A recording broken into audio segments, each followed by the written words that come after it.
And Boobs. I did it this time. oh, I can't see it. I want to see the boobs. Hey Stu, isn't it great? A week later, Yeah, it's lovely living in the future. It's a shame about that meteor strike, that meteor that landed in the desert. we know from their perspective, it's this is the current day. Like we were last week a few minutes ago, but now it's now. Wait, so we've created a week. We've created a week. It's This is the 53rd week of the year. That's a power I have, and I've used it to schedule my Doctor Who streams better. You have created time. Are you a time lord now, Jay? I'm the timeless child. Hang on, I am tweeting that. Oh yeah, we got a hint about the timeless child in this one, didn't We we? did. We got a lot of things in this one. This is. Yeah, I was so happy when I saw this, and one of the main things I was thinking when I was like, "Wow, I like this," was I don't have to complain about it as much. yeah. It's got weird shit in it. It was so fried. That Yeah. it was so Yeah, weird. I'm seeing lots of boobs in the chat. That's nice. Excellent. That's how you know that Is they this a, watch the streams. have I made a meme now? This a meme? I believe it might be. Is What the that how way it to is test if that it's how a it meme works? is you have to stop saying it, and if people keep doing it without being prompted, then you've Ah, done the meme. The meme okay, has that's occurred. good. I've always wanted to do a meme. It'd be, because it makes me feel powerful thinking that I have influence over impressionable minds. Oh, you already have influence over impressionable minds. Can I make another meme? Okay, donate to the Stubag full Patreon.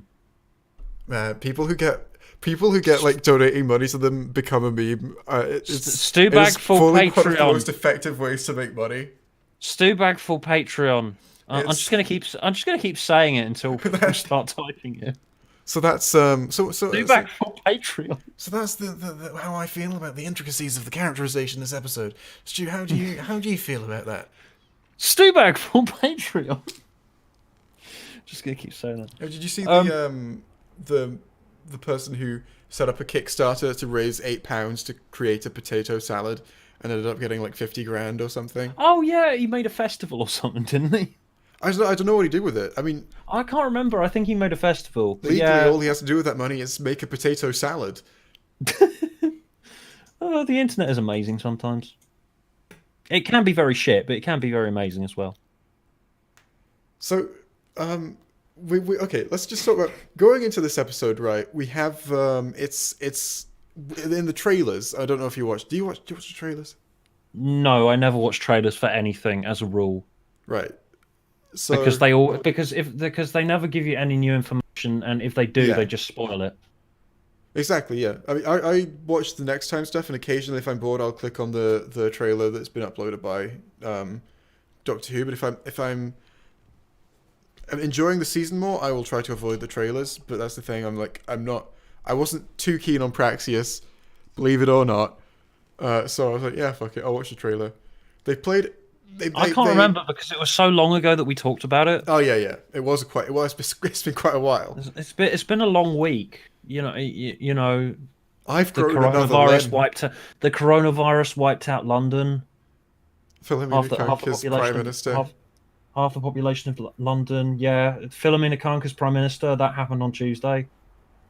Brilliant, wasn't it? It was brilliant. I voted for her. Oh yeah, me too. Yeah.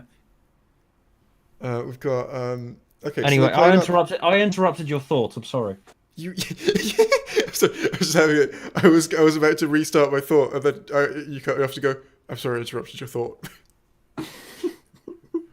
Well, I Uh, did. I can't remember what we were talking about now. Then we've got in the trailer they played up the dream angle of it. You know, it's about dreams. I remember that. I remember thinking, oh, this is a dreamy episode about dreams and stuff and nightmares. And then they show the guy. They show the what's his name in it? It's Zillim or something. Zelen. Zelin. That's a good name. That is a Um, good one. they should have called they should have called the woman Zodin. Zelen and Zodin. Well, it does have some quite ridiculous stuff in this episode. It is, but I think it pulls it off, unlike Yeah, any other same. Yeah. episode so far. But seeing in the trailers, they put the shot of him, his fingers flying off. I was like, oh, clearly that's part of the surreal dream. That doesn't literally happen. It is quite a ludicrous image, like seeing a man whose fingers come off and then it like flies at people and it flies in your ear. I was thinking, oh, it's quite cool imagery. It's quite surreal nightmare imagery. And then watching the episode, he appears in real life, and his fingers fly off and enter people's ears to download their dreams. It's ridiculous, yeah, but it's just impressive to But me. it's well, I'm not going to say that the whole episode is good because there are still some issues I have with it, but those are Oh yeah, issues some with the really whole big season ones, yeah. anyway. Generally, well, let's go. Let's do issue. What were your main issues with this story? You didn't like it, did you? Well, no, no, I did. I liked it a lot. Just I recognise that there are issues, like with Praxius, Oh, like with every episode, pretty much. There are issues because this episode should have been a two-parter. If there's any yes. episode that should have been a two-parter, it was this one. That was my main takeaway from it. That was my main like. Oh, this could have used more time. Was my main thought. And especially since it takes you so long to get into it, setting up the mental all in ancient Aleppo, and then it ends about, and then they find a really quick and slapdash way of defeating Zellin and what's her name.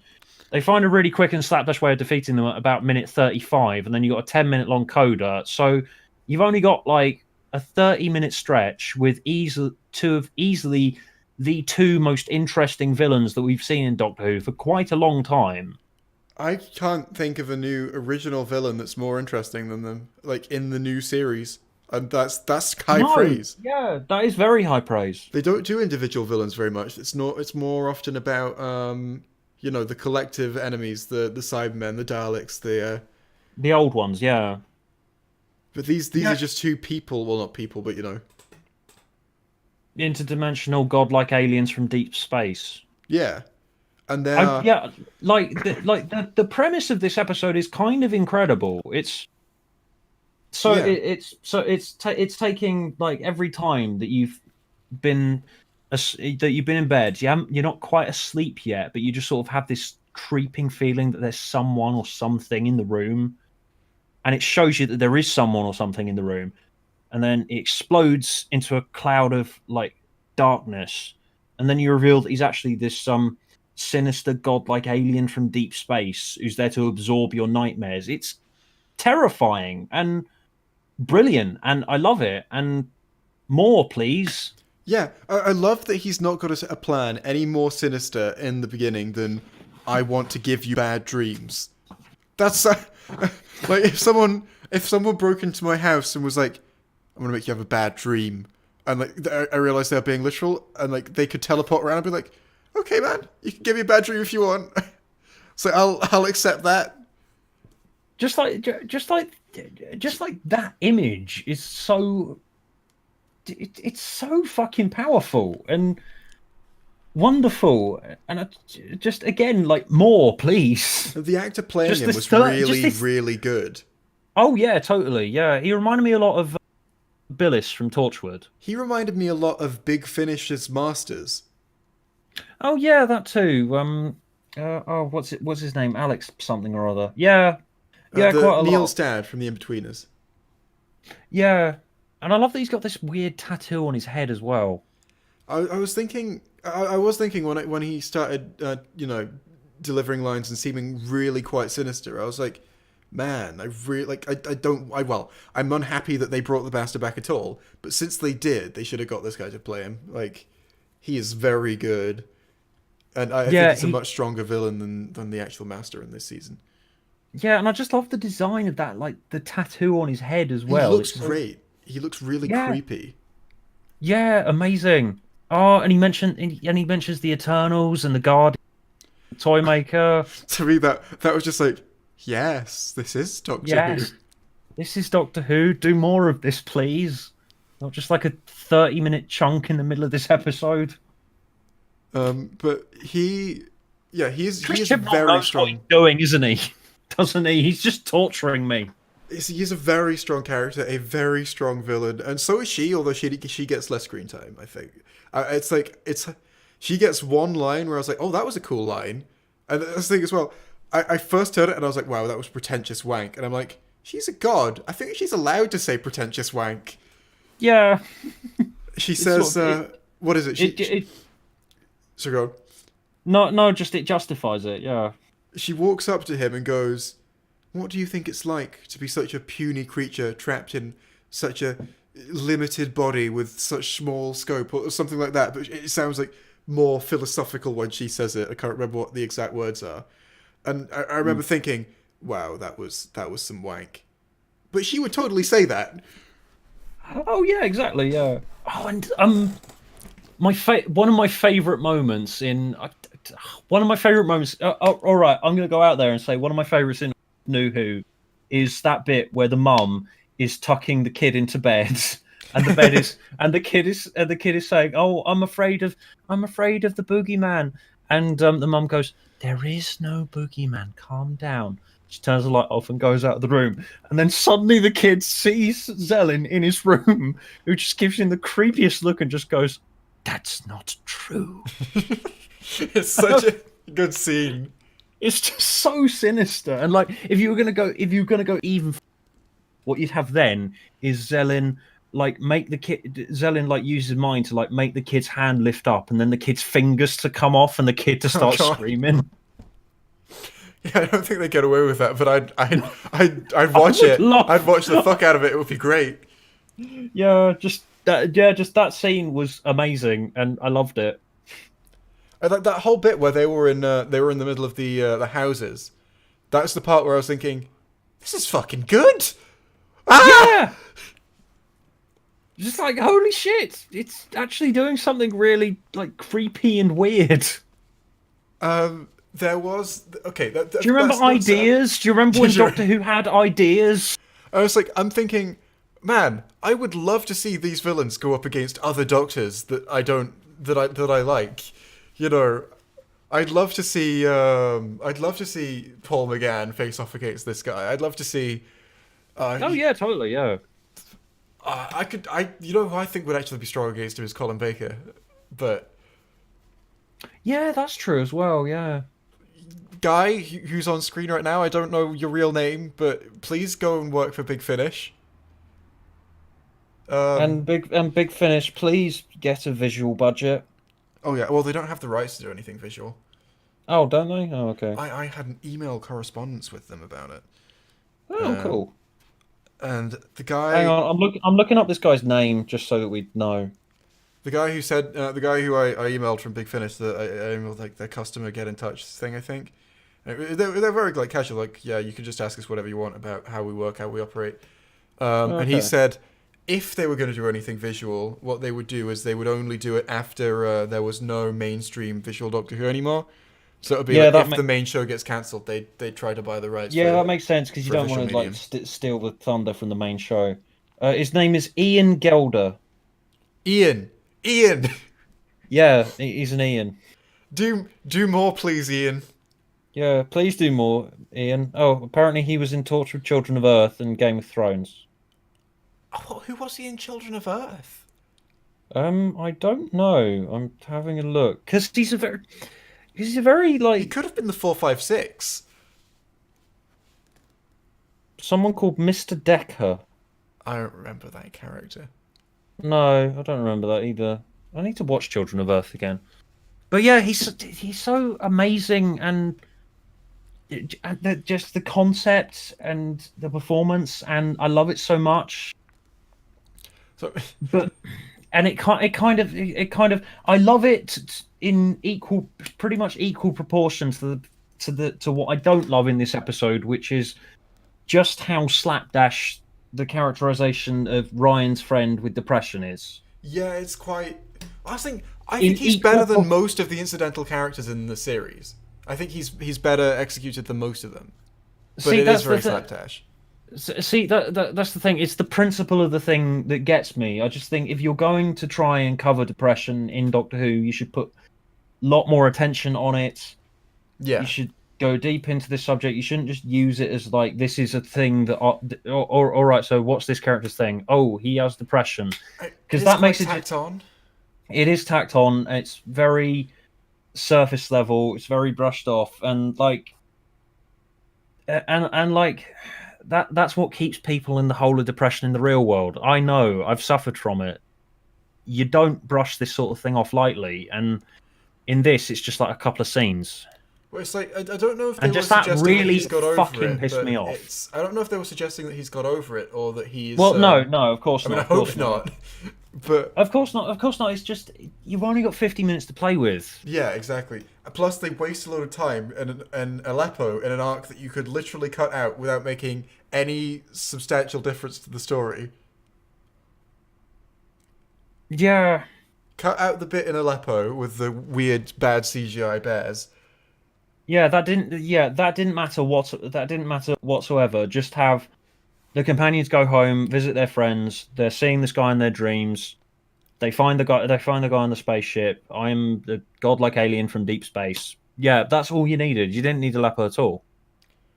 Yeah, exactly. They go home. Graham has his planet dreams, um, and then they spend more time characterizing Ryan's depressed friend. Um, then they go to the space station. You need to spend more time, I think, with Zelen tricking the Doctor into releasing his friend, because that's very quick. Yeah, It goes even further to going. Hey, the 13th Doctor is just a fucking airhead. She's stupid. That's her character. Yay! Well, not stupid in a knowledge sense, but stupid in a wisdom sense. yeah. She I mean, knows I a like. lot, but she doesn't know what to do with it. I mean, I suppose I like that they're giving. I like that they're giving screen time to the companions' friends. Yeah, You know, like they're giving the companions a life outside of the fact that they travel with the Doctor. yeah, that's. I mean, they've been doing that in the whole of New Who, and it never really happened in. So it never really happened in Classic Who, did it? No, I don't not at remember it all. happening in Classic Who at all. No, not at all. That is a very new Who thing. The only episodes where you'd see it is essentially when they're introduced, and you might see their actual lives before they leave those lives, and only spend time with the Doctor. And I don't think they'd ever return home. Well, well, it's a very recent thing. Oh, Survival was all about that. That was all about Oh, Ace returning home. I've not watched Survival in a long time. Oh, I love Survival. It's very. I know it's corny and stupid and over the top, but I love it. Um, but yeah, If we I like that fight they. like animals. Yeah, we die like camels. Yeah, yeah, but I like that they're giving the companions like friends and lives outside of their travels with the Doctor. That makes them seem more like actual humans to me. It does, and I was thinking Ryan didn't get characterized very much at all here. I was like, we didn't really see what they got out of this friendship other than just, I guess, spending time together. I guess Playing Ryan, FIFA, yeah, Ryan was kind of and supportive FIFA is of the the guy, worst. but Ryan wasn't supportive in like a, oh, I know you're my friend kind of way. Ryan was more supportive in a sort of, oh, you're expressing bad things, and these are the kinds of things you say to someone who's expressing that they feel bad kind of a way. Yeah, I think as well. They don't get depression very right. I feel because no, they Ryan don't. walks into They his don't. They don't at Ryan all. And walks that into was the guy's messy kitchen and goes, "Oh, this isn't like you." But if he's depressed, surely it would be like him because he's depressed. yeah. It's just it's not something that people. It's not something that people get lightly, and it's not something that you should cover lightly. And they could Because have done a otherwise, much better arc about it. I like the scene where he talks about it and like, and the guy says, "Well, you're not alone, mate." That's a good scene. yeah, But they need to it's just earn if that scene. yeah, exactly. It's just if someone came to me with this idea, I would just remind them 50 fucking minutes. Yeah. That's all you got to play with, This and episode it's just, needed to be a two-parter, or separate stories of, oh, Ryan's friend has depression, let's sort it out, and Zelen is an evil god who wants to free his evil god friend. Those could be yeah, two separate stories. and because this episode has such a has such a dream and nightmare focus angle, you could do like long allegorical dream sequence type things where people work through their problems in their dreams, like in the Buffy episode Restless. I've not seen Buffy yet. I'm gonna start it very soon. You have not seen Buffy? Are I'm you starting kidding it me? very soon. Very Are you soon. kidding me? You've not seen Buffy? Oh my god. But in Restless they have like long dream sequences where where there's lots of really interesting imagery that's representative of where the characters are at the moment and their mental states. And there could have been so much more done with the nightmare sequences in this. So much more. The one Ryan got was fine, although the guy, him literally saying, "What's with all the fire?" Like that's literally how he phrases it. It was a bit stupid, yeah. And then his old friend. It should have just been like his friend is old and he hasn't seen him in ages. Like that's a very. They set that up very clearly with, "Oh, you've been gone for a month, man. Where have you been?" And I've missed I've missed you. You've not been around. Setting that up with, "Oh, he's an old man now, and you've not seen him in forever, and he's lost touch with you." Very believable anxiety to have. It's a very believable thing to worry about. Well, yeah, it's just not very well written. But yeah, like if the dream, and like that part of the dream where he's just standing there in the fire and he's like, "I've not seen you forever," and Ryan's like, "Oh God, I'm so guilty." Yeah, I believe that bit, and then Ryan just goes, "So what's with all the fire?" This is a strange way to decorate a room.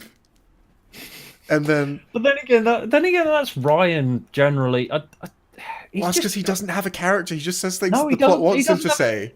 He doesn't have a character, and he's just a bit dopey, really. Yeah.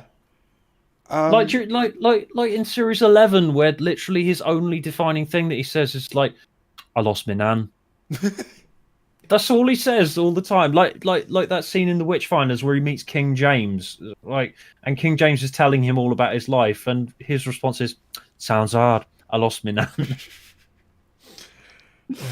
It's like he's not even the least characterized companion. No, but You, I'm guessing you want to go to Yaz here. I like that they're bothering. they've tried. They are trying with Yaz this season. They're trying with Yaz.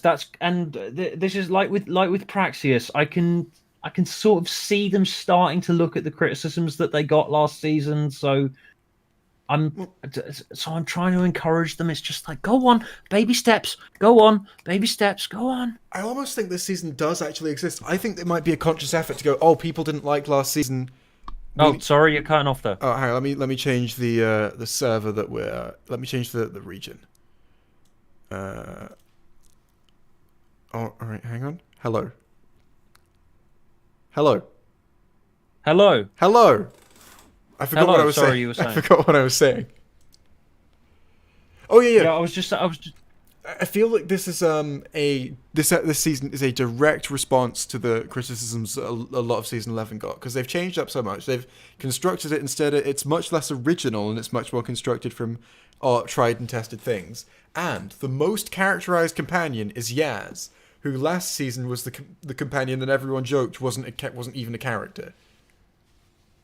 Yeah. She's been getting, I think, more than anyone else this season, which just doesn't say she's been getting much. But it seems like, it's like they've not fixed anything, because now Graham is being sidelined for like the majority of the episodes.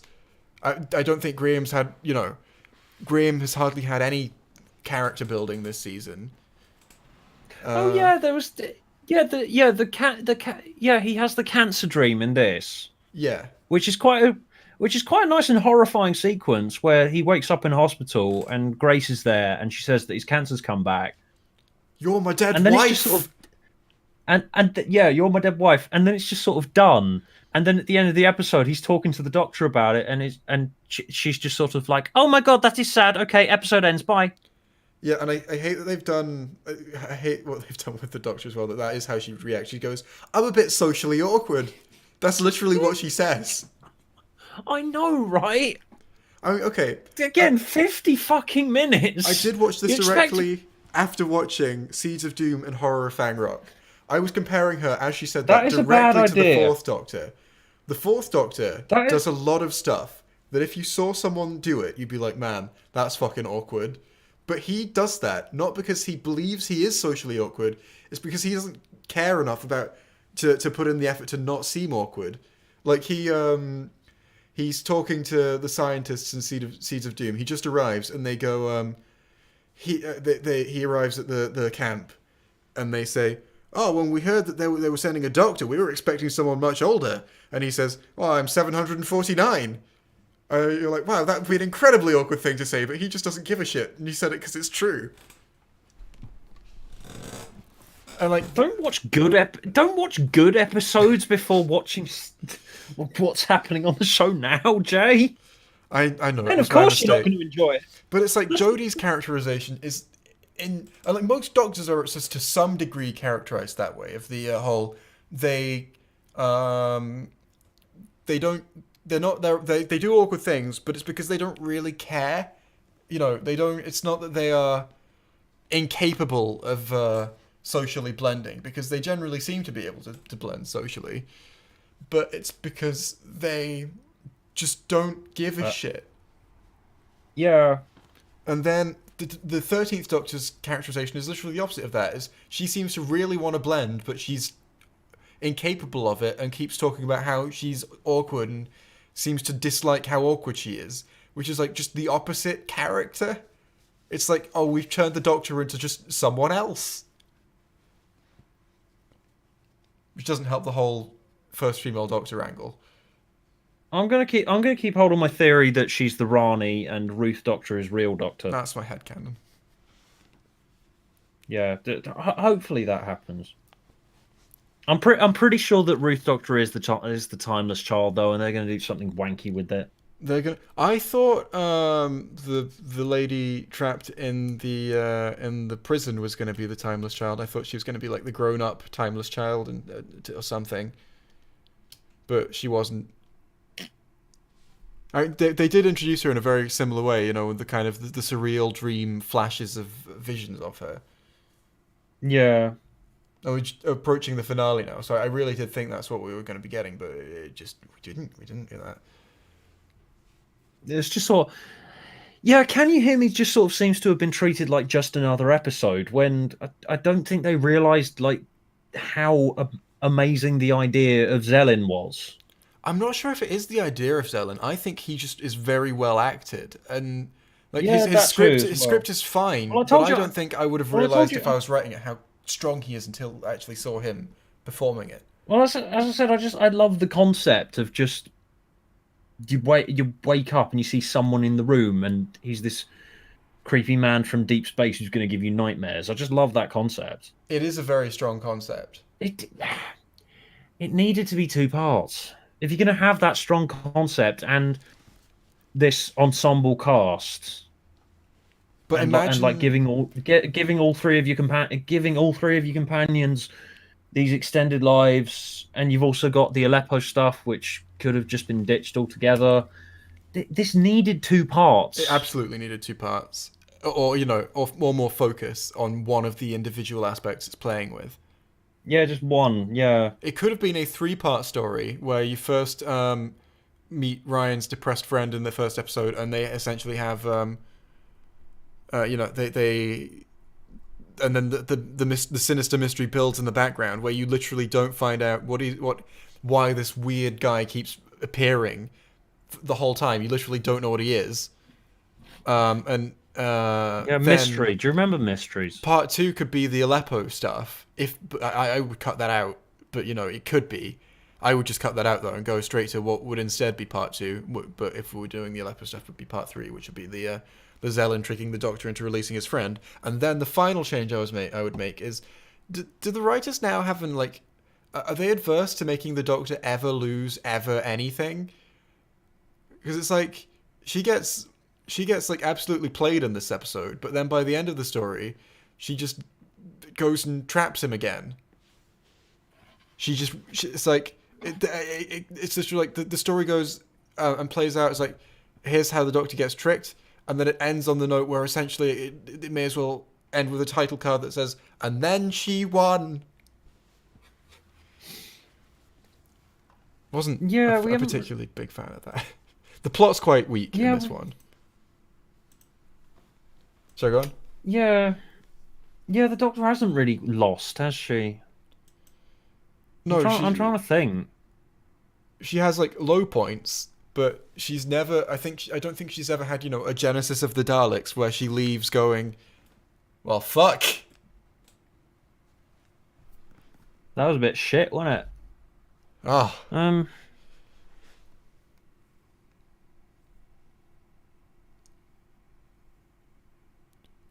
there probably isn't a timeless child yet. What? What's chat saying? what? Someone in chat just said there probably isn't a timeless child yet, and I don't. They're literally making it up as they go, guys. Oh, maybe. Douglas Yeah, Adams does that. He's a very strong writer though.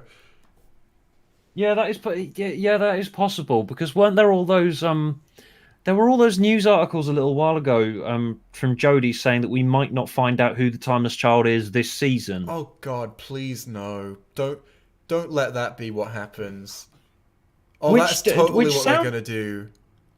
sounds like bullshit because they've revealed the title of the last episode as well now, haven't they? It says the Oh, I haven't title of seen the that. last episode is yeah, I looked on the I looked on the series 12 Wikipedia. What is it? Hang on a sec. Okay, so next week's episode is The Haunting of Villa Diodati. Episode 9 is Ascension of the Cybermen, and then episode 10 is The Timeless Children. Ah, you see, I could buy that what they're gonna do this season is they're gonna play around with the results of the in the Impossible Planet and the Satan Pit. You don't really find out what the beast is. Like he says he's Satan, but you don't really know where he comes from. I guess you kind of do, but it's a story about him rather than about where he comes from. You don't really understand how he exists in Yeah, that there's story. nothing. Yeah, and that's quite rare in New Who. Yeah, It's rare that you get something that's unexplained, and the idea of and Zellin is like ripe for being one of those unexplained, yes, mysterious horror characters. I can let slide the reveal of who Zellin is because, he mentions the Eternals and the Toymaker, and the Guardians. that's and the Guardians, and that's stroking the fanboy brain. So I'm like, okay, I can accept that, and this is good, fun, lovely. But now with the Timeless Child, because they've referenced it so much, and they're clearly like putting all this stuff in and building to something. If we don't find out what the Timeless Child is in the finale of this season, people are going to lose their shit. Well, okay. Now I don't actually have faith in them to do this, but I think it's absolutely doable that you can have a satisfying conclusion to this season's Timeless Child arc if you do it in the same way. It's like, oh, the Timeless Child is a huge influence on the story, but you don't actually find out what it is. Like the Beast in the Impossible Planet. So, and then maybe next season's arc can be like, oh, this is actually what it is and why it's like that. That kind of thing, and that could fulfill the whole. Let's say write the best possible ending to the season you can, and you don't get to find out what the Timeless Child is. That would be my answer to that. That conundrum. But that's the thing. If it's wishy-washy and poorly explained, people won't remember it in years to come. Like, That's what was true. the hybrid again? Didn't the end of this of season didn't the end of season 9 end with them literally just going, that doesn't matter, I don't really know. I swear that's what me And like, actually says. and like, In other words, what did "silence will fall" mean? Silence Will Fall meant that the Doctor wasn't allowed to answer the Time Lords when they asked him what his name was, so that they could confirm that it was really him, and they, as a sign that it was safe for them to pass back into the universe. That's what that meant. It's not just like a thing. Silence will Like, fall when the question is asked is that the Doctor may not answer the question and must remain silent. That one made sense. It was just not done very well. it's like it's like, okay. In series 3, we have this episode where he says, "You are not alone. It's the Master." Okay, there you go. In in season 6, it's like "Silence will fall." Here is a big long paragraph explaining what that was. See, It's I like will it's like actually, the I will time. It's defend like that. the Like, time that the timeless child has been built up this whole season. It needs to just be like a thing, yeah, and it I do needs to think they actually could. be Oh revealed god, and it I needs to hope actually be not. revealed this season. I hope they don't. I hope they don't just leave it. Man. I can see them as well because they've now built up the lone Cyberman shit. They're totally just gonna have a finale that's about the Cyberman, and that's it. No, but that's the thing. Can you hear me is now quite important now as well because the Doctor's nightmare references the timeless child. Yes, that's true. So Oh that's god. playing in. So that's playing into this building up. This finale is going to be a fucking travesty, isn't it? It's going to be an absolute mess. I don't see it going any other way. No. It's going to be. I think it might be one. Oh god, John Barrowman's not going to be in it either. I bet he's not going to be in it now. Oh yeah, because he did say recently that he might not be back this season, but that might be bullshit. I think if he's not done any outdoor filming, we know that that's got to be true. It would have leaked. The Cyberman being in it leaked very early. Yes, that is true. And so him being Oh, and that him even didn't being on didn't it set for leak an that the extended time. Daleks were in it? Yes, that leaked as well. So they're doing the Daleks versus the Cybermen Well, it could again. be. I think it's probably just their Just they're contractual. there. Yeah, that it could be. Like what's the episode? Was it Wedding of River Song where a Dalek is just there? Oh yeah, that's true. Yeah. Do we have any evidence for it being a contractual obligation that the Daleks have to be in it every season? I've never seen evidence of that actually. It's just what everyone says. Yeah, Plus, everyone says it though. That's the thing though. and the That's the thing though. story There was no. is consistent enough that I buy it.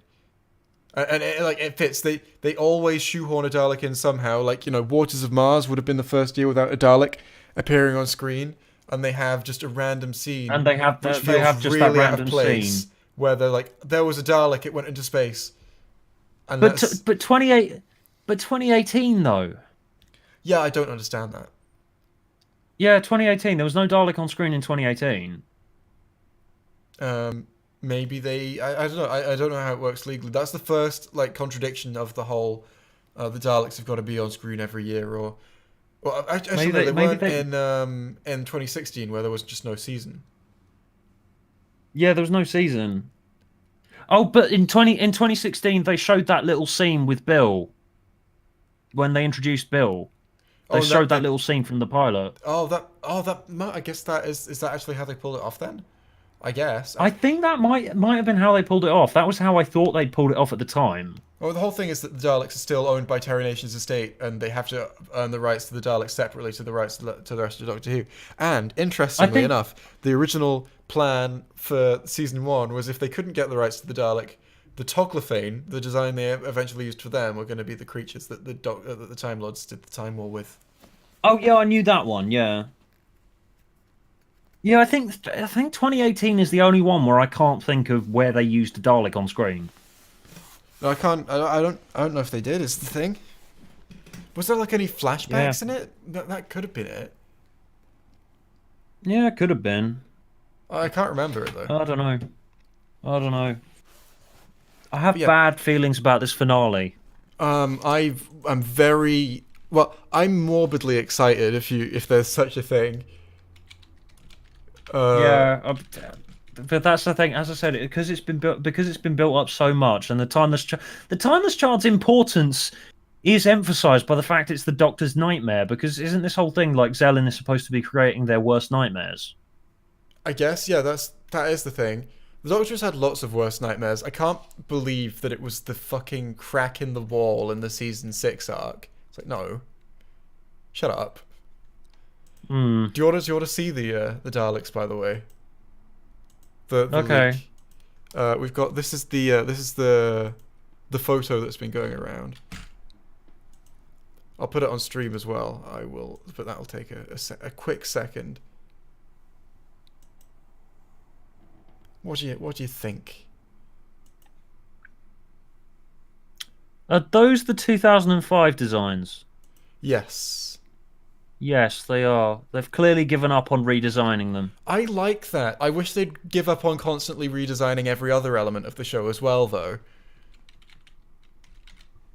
It's like, I wish they just stuck with the original Sonic design because it was fine and it would give like more of an like aura of consistency to the show. Um, and every other design, like the original TARDIS, maybe could have used some polish, but conceptually it wasn't bad. It was a fine set, and like I think they should. If imagine you could just look back and see all of the Doctors. Maybe they decorate the actual furniture in the room differently, but if the TARDIS was consistent, there's loads of stuff that I wish they wouldn't just randomly change it as part of the essentially tradition of the show. That's one of my biggest pet peeves about it. Well, that's true. I mean, the 2005 design is a really good one. It So is. It does look great. But then we've got a big did weird we one e- in the did middle of we the ever screen.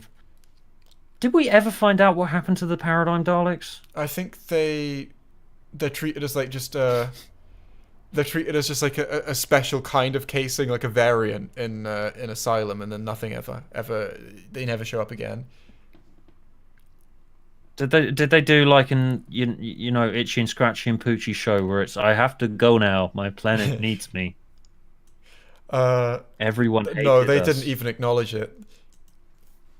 But then we've got Wow, we've got that's a a burn. really weird and kind of ugly Dalek in the that's new. It looks like it might be the Dalek Supreme or something. You seeing it? What do you have any thoughts? Yeah. I think okay. I'm gonna Oh, say I'm top not half of that I'm not Dalek is looking ugly. The forward to bottom this. half is not. I'm not looking forward to this finale now. No, no, me neither. Oh, my I mean, I guess. Oh, the, the premise of the next episode maybe has room for like just scenes of Daleks that aren't actually related to the story. Maybe that'll be in there. Um, no, maybe. there's a thing. It's not really a spoiler. Do you mind if I say it? I won't if you object. It's No. Nah, go for it. Go for it. there's from the trailers it looks like there's going to be a part where they tell each other stories. My guess is that Okay. maybe the Doctor will tell a story about the Daleks and we'll cut to the Daleks for like 3 seconds to fill the contractual obligation. Okay. That's possible.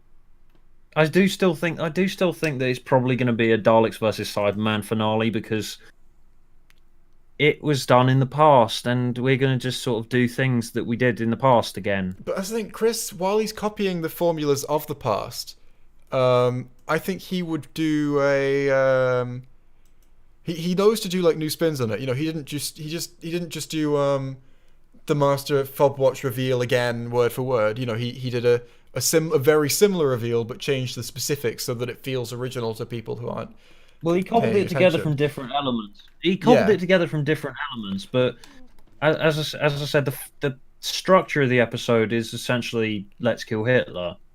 So I do feel like maybe we'll get. I felt like if we were going to adhere to the tropes, it wouldn't be a Daleks versus Cyberman episode. It would be a Daleks versus the Master episode or something like that. Well, Uh, yeah, but there have been kind of.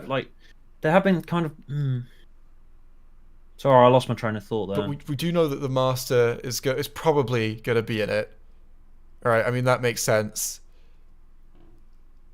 Just from a I want Z- well, that's the I thing. want Zelen to be, I I want want Zelen to be Zelen in to it. be in it, I want but Zelen he's to just probably be not going to be, is the. but he's probably not going to be, is he? If I was restructuring the whole season, I would have put the episode with I would have made the episode with Zelen maybe the midpoint, right, and have the Doctor lose in it, have him just escape, play her, to get his friend, his plan to Yeah, trick because the the way Doctor works, and the then he way just they escapes, and that's the defeat ending. yeah, because the way they're defeated in this episode is far too easy. Right? Yeah, this is the episode we're talking about. Yeah, can you hear me? Yeah. Godlike alien figures from deep space get defeated so easily in this episode, and then there's a 10-minute long coda. There's literally a part, and this is the main thing. Like this is the moment where I It was just like, feels so cheap. yeah, it is so cheap. The ending of this episode is bad. Like the rest of the episode is just got some issues, but it's there's definitely some strong stuff there. Ending now that can get to fuck. It's like, okay.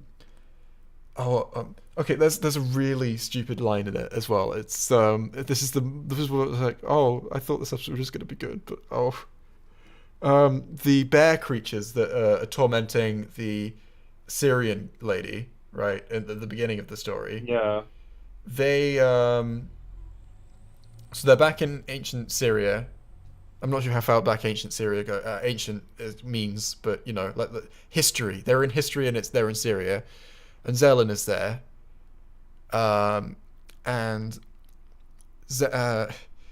the woman, the Syrian woman, is now like commanding the bear creature around, and Zelen is shocked. He's like, "How did you gain control of the creature that I've been sending to torment you?"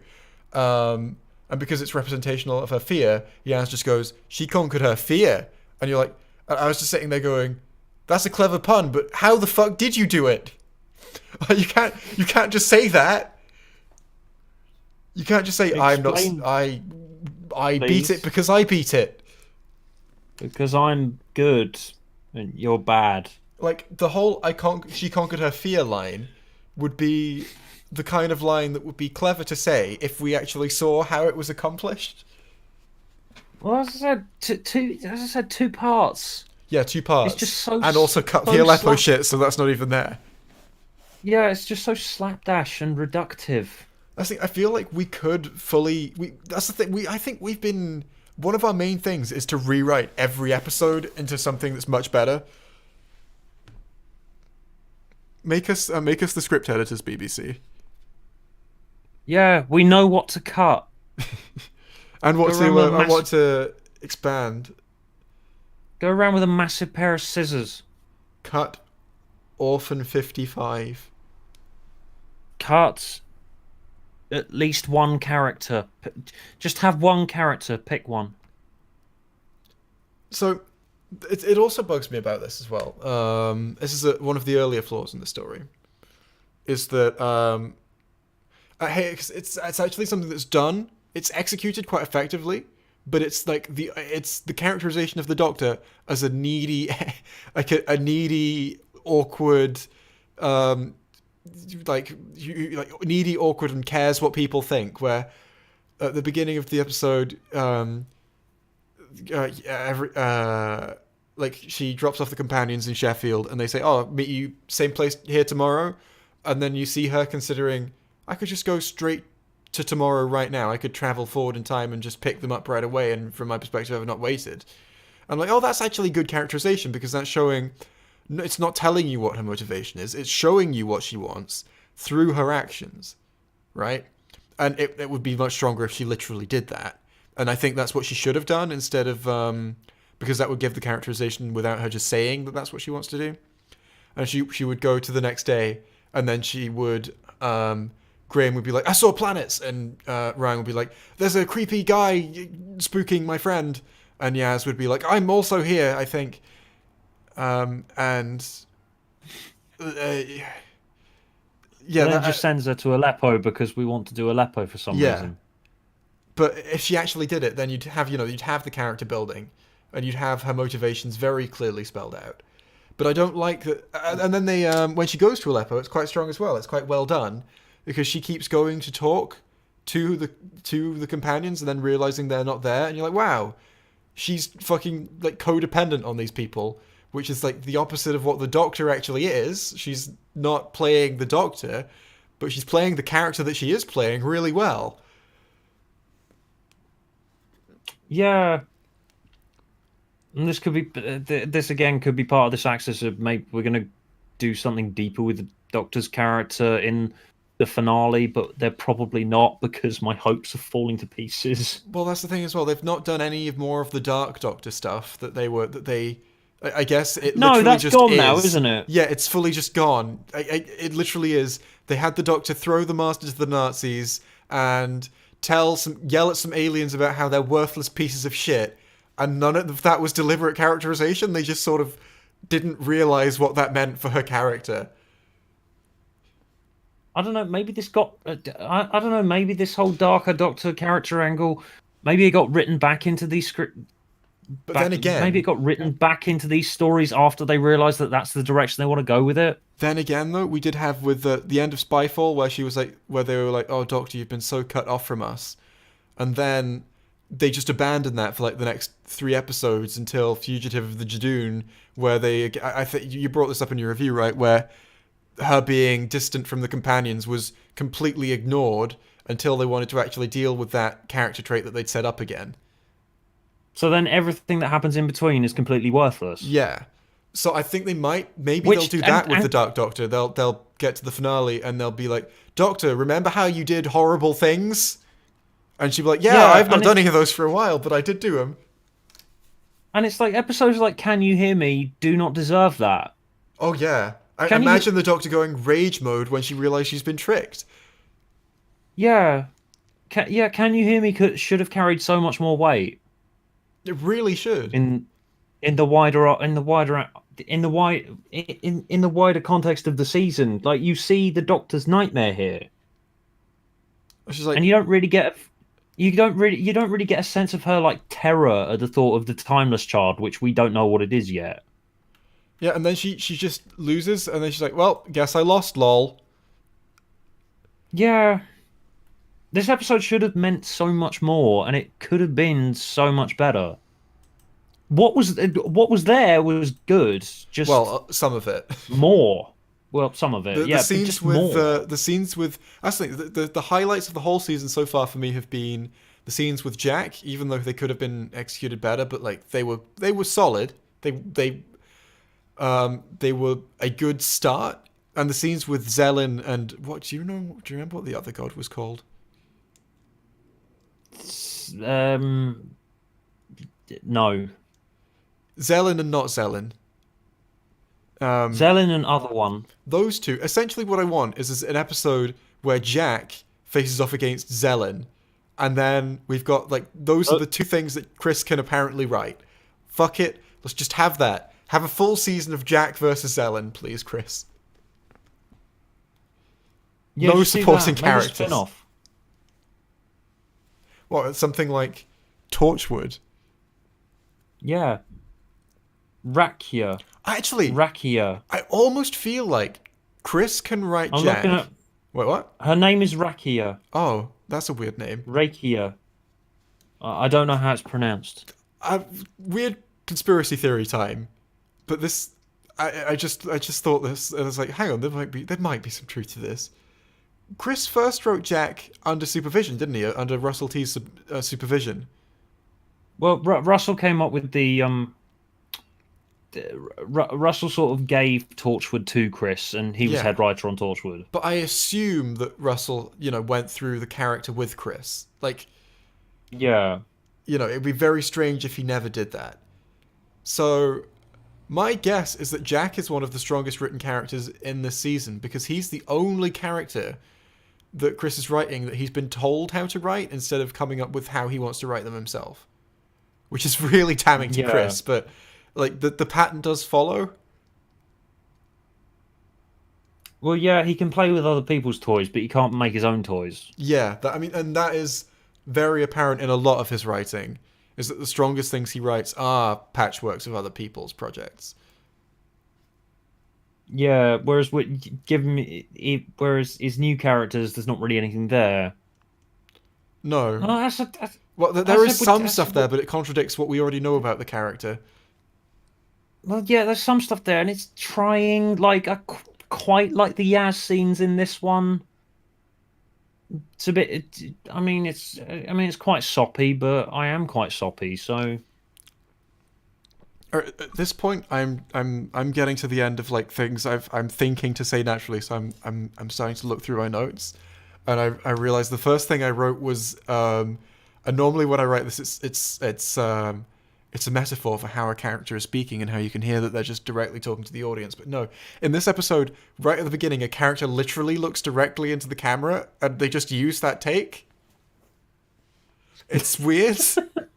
So, what is it? The older Syrian lady is talking to the younger Syrian lady, and just when she finishes saying something, she just looks directly into camera, and they like what? Well, you can kind of excuse it because this episode does have a dream theme and it does have a sort of dreamlike feel to it. It doesn't feel deliberate though. Is the thing. Like I could headcanon it away. Sure. I mean, I can headcanon that she just happened to look in that direction anyway. It's just funny to me that that's what happened. Because it's like one of the first things that you're told when like how to make TV and film. Don't let characters look into camera. Mm. As in extras, like have you seen extras? Okay, I'm gonna. No, I haven't. Zach, you're in timeout. You're spamming into the chat. This isn't allowed. It's 30 seconds. No, sorry, 5 minutes timeout for you, Zach. There we go. Sorry about Zach. Sorry, what were you saying? I wasn't saying anything. You were saying things. Oh, I was distracted by Zach screaming. Um, okay, let's see. Okay, let's see what else I've written down. Um, oh yeah, so okay, when the Doctor is actually on her own, and they've got some quite strong characterization of her as like a needy person who is awkward. The characterization is strong, but then they kind of ruin it. In case you missed the characterization, which isn't very subtle anyway, she directly says what her motivation is after it all happens, where she goes, where she literally says out loud, "Who am I supposed to share all the interesting stuff with?" It's not egregious as some of the examples, but it is still like, yeah, guys, I get it. I get what her motivation is here. Um, Oh, hang on. I've just seen an interesting comment that says, um, in the chat that says, "Have the Doctor lose all of her companions in a single episode and let her deal with the loss of her only friends." yeah, I watched the shit out of I that. quite like that. Yeah, I And then quite she like could go that. dark. That should have been her nightmare, actually. Yeah, because she's actually Because characterized as caring about that. yeah, because that squares with what happened earlier in the episode. Yeah, instead of just baiting us with the timeless child. It could have been like it could have been the Master killing all of her friends, or they could have tied it into they could have tied it into the timeless child somehow. Like not Graham. Ryan had his nightmare be about the dregs and about his friend. Like they tied two things in there. Um, Yeah, I mean, if we're tying this whole thing together and making it like an arc, yeah, but yeah, I totally agree with that. That would have been much stronger. Could have been quite dark as well. But that's the thing. yeah. I said I don't. I said they didn't realize how good Can You Hear Me? How good this episode could have been, so they just sort of chucked it Yeah, in there as another one. it's That's the thing, though. I think my only fix for the 13th Doctor at this point is either just, retcon by ignoring all of her old characterization, like they kind of did with the 7th Doctor for his first season, or give her amnesia, as in, like, reveal later on that she's, like, lost most of her memories and doesn't remember most of her experiences, and that's why she's acting As so said, different. as said, 13 is the Rani and the Ruth Doctor is the real one. Or make her the Rani, yeah. It's never the Rani. It's never Every, every, Omega. every, everyone is the Rani until proven otherwise. Yes. Which means basically everyone's the Rani, because you can always headcanon it. Oh, I've written down here, okay, so I've got trapping the Doctor should have taken longer. It was kind of covered by, yeah, this should have been a two-parter, but yeah, she gets tricked really easily. The plot in this episode is quite weak. This is one of those ones where I'm like, I enjoyed it, but talking about it makes me realize it's not actually that strong. It just has, like, two very strong characters in it, and the rest is kind of crap. Yeah, Um, yeah. So same with me with Praxius. yeah, and I understand that. I'm Where, going where, through... where, where in Praxius, the plot's quite strong, but everything else about it is pretty weak. This is the one where we've just switched angles for an episode. Yeah, seems to be. I like it, but there are some problems here and there, and yeah, there are some problems, and then you're going, well, it definitely has its issues. Then we've got, Yeah, okay. I've written, the planets destroyed themselves just to kill the gods they hated, which, I mean, I guess is plausible, but it does strike me as you need to build towards that point more, where two planets are literally like, let's destroy our entire populations to get rid of these creatures. Like I buy it, but I don't I don't feel like I don't feel like the show has earned me buying it. Hmm. I did really like that origin story sequence bit. The The sequence was way really good, yeah. the sequence was really good. It was really well animated, and it made me think of the opening of Watership Down. And Watership Down is my favorite movie, so it kind of sold me on that. The thing is, I do think that that sequence should have been at the beginning. It does feel like opening narration. Um, Yeah, it was weird coming right in, like in the middle of the episode. and people might argue that So that'll strange. spoil the twist of the other character being what was it? What was her name?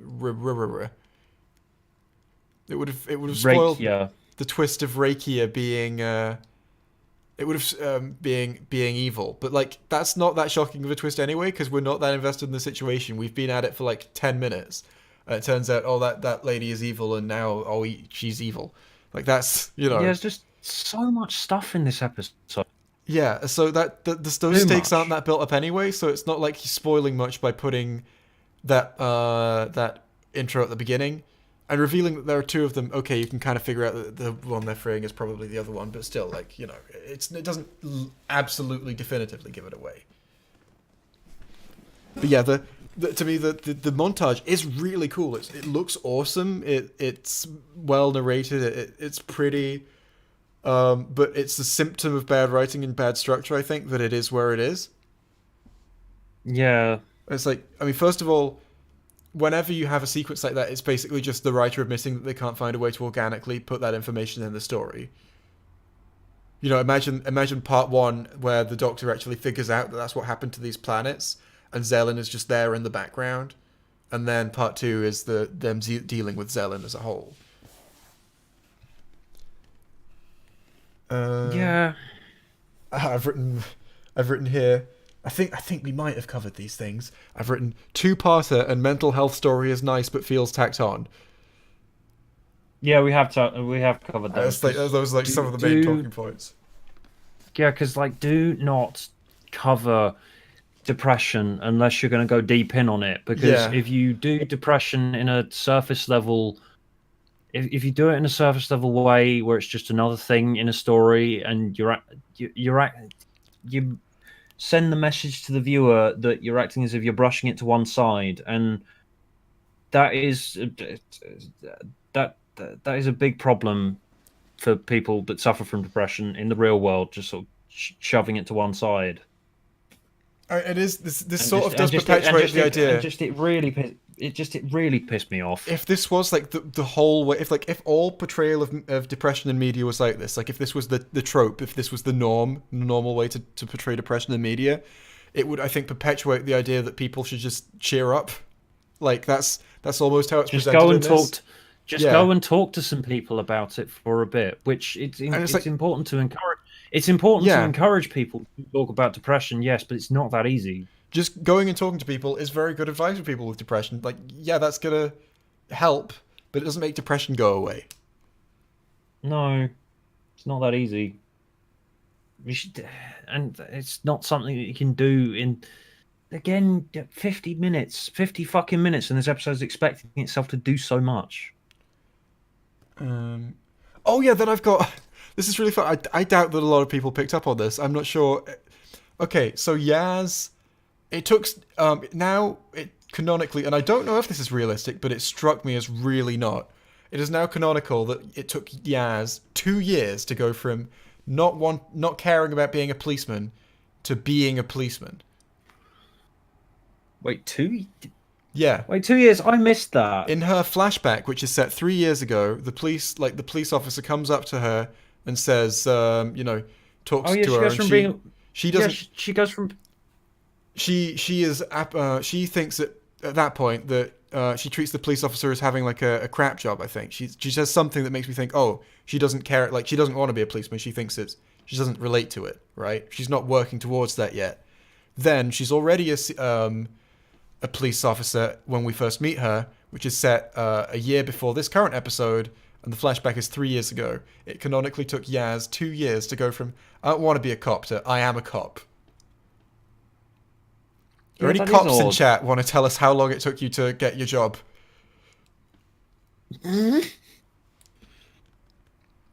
Oh, it's a mess. I don't think they realised that they did that as well. No, this entire era is a mess, Yes, and it's only 2 years I long. fundamentally agree with that. Yeah, and it's only 2 seasons long. It's like with Torchwood, that was a mess in its first 2 years. Yeah, it was. Oh, well, that was when Chris was in charge of it, wasn't it? Yeah, it was. Yeah. Then finally, I've got one last thing written down, which is the show treats you like you're stupid by spelling stuff out to you. Like, yeah, we've kind of covered that. But the example I've got here is the 3 years earlier title card, when it's literally like, yeah, this is clearly something that happened in the past, and Yaz explicitly says later on in the episode, 3 years ago, we met. You probably don't remember me. I'm like, yeah, I don't need that title card, guys. I'm not thick. So maybe it's for the kids, but whatever, you know. Kids are just going to be entertained Well, by because the evil gods and Doctor Who stuff. is a children's show. But so that's the thing. Kids, I don't like. Kids are used to not getting some of the stuff that happens in media. Like, you know, there are so many things that you revisit as an adult, and you're like, oh wow, there's a lot. It is a children. It is a I couldn't children. appreciate as a It is a. kid. It is a children's show, though. Like, remember the episode where the Doctor met the very hungry caterpillar, and the Doctor and the very hungry caterpillar are eating a piece of birthday cake and an apple, Yes, that would be a really good and then surreal episode. That premise, and then like, and then there was a vampire that was teaching us all how to count, and the Doctor took him back in time to the time when Pythagoras invented the triangle or something. but if that's the antibiotics, have you got any more closing thoughts on this? Um, I want to see an episode where the Doctor meets Pythagoras I and he agree. invents the triangle. Oh, there is one more thing. I don't know. Get the stream I up don't by know. the This way, whole thing's because broken me. I've got something that you need a visual for. I put it on the screen right now. I think the show recently has been kind of overdoing the dynamic lighting. And the oversaturation in the TARDIS. It's like, yeah, we get it. Yeah. The set is colourful. But Yeah, that's it. it looks like something in a brochure. I believe we Are got you thinking? Are you thinking of joining the TARDIS crew? oh, we got one You get health benefits. super chat during that, and it says, "Who wants the Doctor's daughter to come back?" She's got her own Big Finish series now. She has. I'll be honest. She's never a character I fully cared for that much. She's fine, but I don't really care if we never see her again. Yeah, same. But thanks for coming on, man. Thank you for having me. I think that Tim Shaw should get his own Big Finish series. God, Do you remember what Tim a Shaw? character, Toothface man. Yeah, he was he was a man with teeth on his face. Benny. If Big Finish, if you're listening, Benny should get his own Big Finish series. But thanks everyone for tuning Benny in. is the key to time. We'll see you. Penny is the key to time. We'll see you next week, and this time that doesn't mean actually in a few minutes. It will actually be next week this time. So, bye. In 2 years. Bye.